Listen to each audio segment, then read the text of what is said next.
United का अगला game Brentford के साथ है। I think it's a must win game for them. उनको ये इस गेम में पॉइंट निकालने पड़ेंगे। चेल्सी के खिलाफ आप जीत के आ रहे हो, आपके पास एक मोमेंटम है और इस पे आप कैपिटलाइज करना चाहोगे।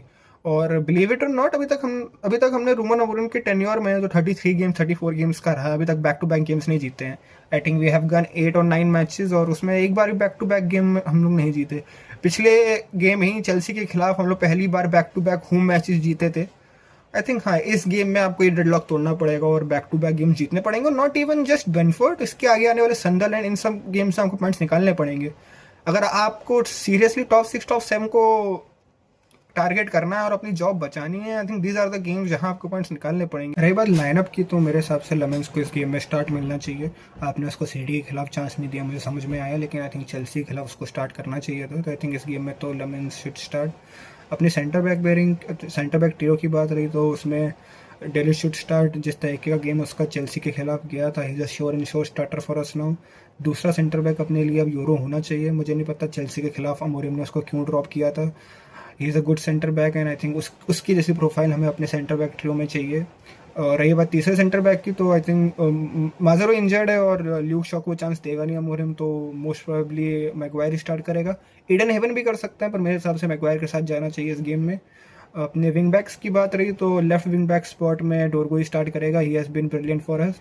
राइट विंग बैक स्पॉट एक ऐसा स्पॉट है जहाँ पे I think we have been a little bit sloppy. Amad को चांस दिया है, डिएगो डैलो को चांस दिया है, माजोरोई को भी चांस दिया है।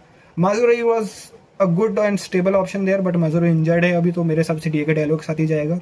अमाद उस जगह पे दिखना नहीं चाहिए मेरे हिसाब से, क्योंकि ना ही वो डिफेंसिव आउटपुट देता है, ना ही वो उतना अटैकिंग आउटपुट देता है उस पोजीशन पे।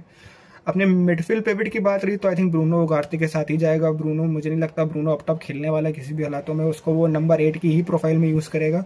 I think Bruno and Ugarte should start in pivot. रही बात अपने अप टॉप ट्रियो की, तो it should be Cunha, Mbeumo and Sesko. और इस गेम में मैं उम्मीद कर रहा हूँ कि आई थिंक सेस्को अपना पहला गोल स्कोर करेगा।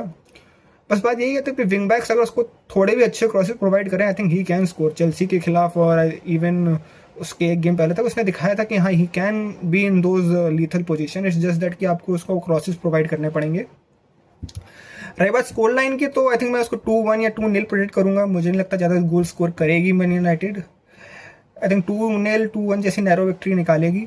And I think it's good कि अभी तो हम लोग विक्ट्री निकाले, वही मेन है। आई डोंट एक्सपेक्ट मेरी टीम 4 या 5-6 गोल स्कोर करे बार्सिलोना या रियल मैड्रिड की तरह। अभी अगर हम लोग यही स्मॉल स्टेप्स लेते रहें, 2-0 2-1 की विक्ट्री निकालते रहें, आई थिंक अपना जीडी भी पॉजिटिव में आ जाएगा and I think we will finish in top half. और अभी हमारे लिए वही इंपॉर्टेंट है। आई एम नॉट एक्सपेक्टिंग मेरी टीम टॉप 4 टॉप 3 में कंप्लीट करे, टाइटल कंटेंडर रहे। हम उस सिचुएशन अभी है ही नहीं।